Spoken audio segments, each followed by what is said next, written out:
Hello mga kawamat, in this video lesson, we will discuss the application of sequences, geometric and arithmetic, and also series in financial problems. But first, review muna natin yung mga formulas ng sequences and series.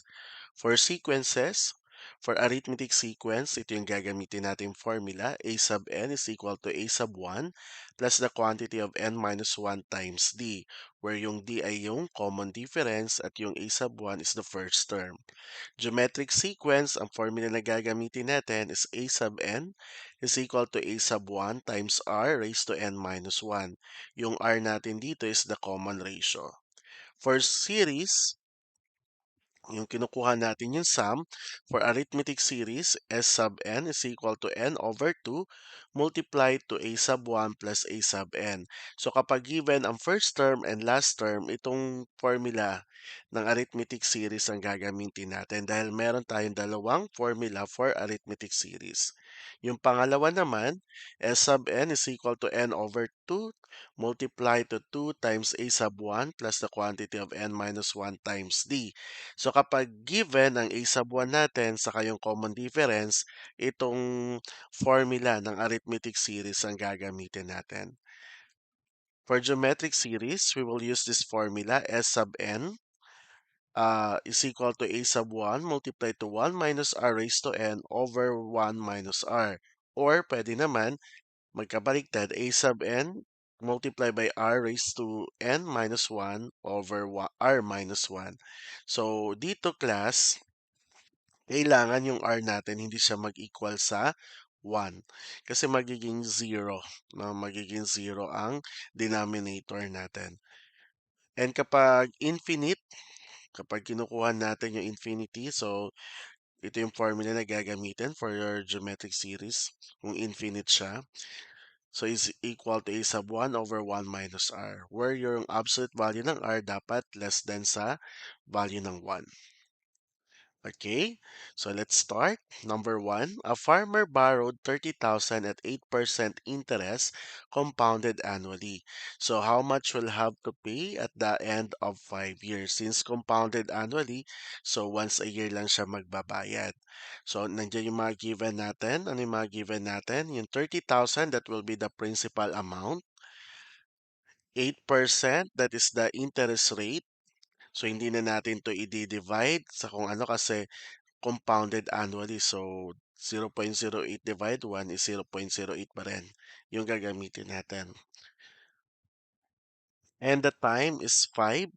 So, ibig sabihin, ito yung n natin. N is equal to 5.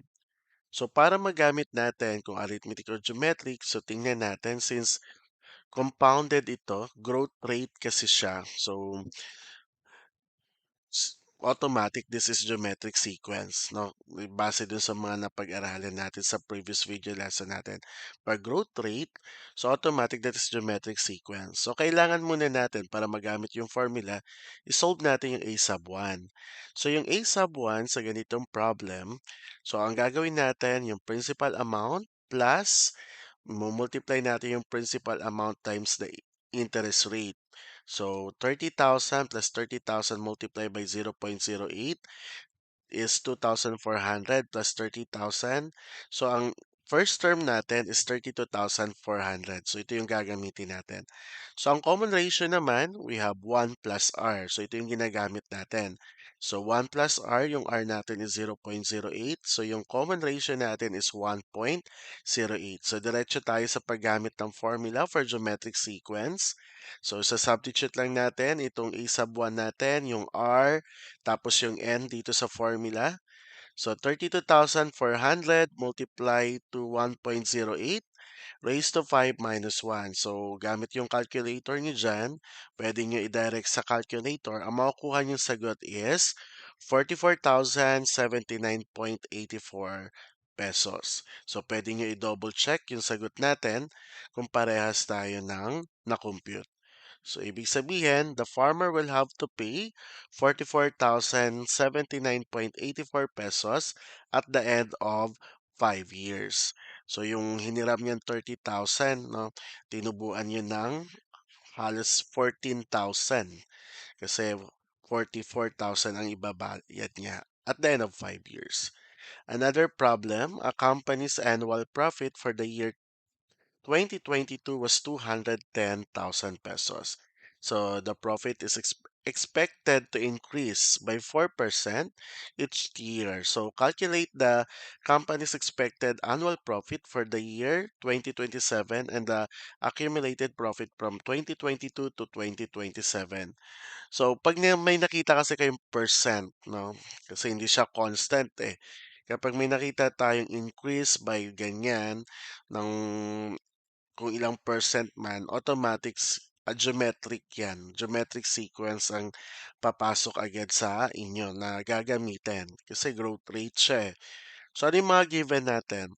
So, yung una, yung initial profit natin, which is the 210,000 at year 2022. Yung growth rate natin, yung 4%, 0.4. And the number of years, that is 6 from 2022 to 2027. So yung N natin dito ay 6. So nabanggit ko nga kanina, no, geometric sequence pa rin yung gagamitin natin dito. So una munang i-compute natin yung expected na profit niya in 2027. So using the geometric sequence, yung first term natin dito is 210,000. So, ang common ratio natin, so kagaya ng problem number 1 natin, nag-a-add tayo ng 1 doon sa ratio natin. So, that's why 1.04. And n is 6. So, using the formula for geometric sequence, isa-substitute lang natin ito mga given natin. So, 210,000 multiplied by 1.04 raised to 6 minus 1. So, again, using your calculator, so makukuha nyo ang sagot na to. 255,497.11 pesos. So ito yung expected profit niya na makukuha niya in 2027. Itong amount na 255,497.11 pesos. Next is kunin natin yung accumulated. So in 2027, ito lang yun, in 2027. So kunin natin yung profit niya accumulated mula dun sa 2022. So i-add natin yon. So kapag may involved na sum, of course, this is series ang gagamitin natin. So geometric series ang gagamitin natin. So sa geometric series, ito yung formula na gagamitin natin. A sub 1 multiply by 1 minus r raised to n over 1 minus r. So pwede nyo gamitin ng calculator ulit, direct sa calculator nyo. So 210,000 multiply by 1 minus 1.04 raised to 6 all over 1 minus 1.04. So pwede nyo direct sa calculator. Ang makukuha niyong sagot ay ito. So ito yung accumulated profit niya sa loob ng 6 na taon mula 2022 to 2027. So 1,392,924.85. Okay, this is the last problem. Liam starts a scholarship fund to support learners from rural areas. As the first donor, he donates 200,000 pesos. Each new donor contributes 50,000 more than the donor before them. So how much does the 12th donor contribute to the fund? What is the total amount donated by the first 12 donors? So, malinaw naman yung problem na ang unang donor, nag-donate siya ng 200,000. That's yung mga kasunod, nagdadagdag sila ng 50,000. So, the first donor, that will be the amount na yung kinontribute niya, that will be our A sub 1. And then since nakalagay dyan, so wala ka tayo nakikitang percent, no? So, yung kinaibahan ng uh, sequence, ng geometric sequence, saka arithmetic sequence. So this time, so arithmetic yung gagamitin natin kasi may common difference tayo. And yung common difference natin dito ay yung 50,000 pesos. So ang number of donors is 12.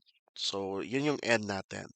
So yung una, kunin muna natin yung magkano yung kailangan i-donate nung pang 12 donor. O magkano i-contribute niya. So using the arithmetic sequence, okay, arithmetic sequence formula, that is a sub 1 plus n minus 1 times d. So yung a sub 1 natin is 200,000. Yung n natin is 12. Then the common difference is 50,000. So using your calculator, pwede i-direct sa calculator. Ang makukuha natin dyan is 750,000 pesos. So ito yung kakailanganin na donation ng pang 12 donor. So 750,000 pesos. Ngayon, kukunin natin yung total amount donated by the first 12 donors. So mula dun sa unang donor, hanggang sa pang 12 donors. So ngayon, since kunin natin yung sum para di tayo mahirapan, yung arithmetic series yung gagamitin natin. So given dito sa ating problem, given na yung a sub 1, given na rin yung a sub n, yung last term. So itong arithmetic series na formula yung gagamitin natin. Yung n over 2 multiply by a sub 1 plus a sub n.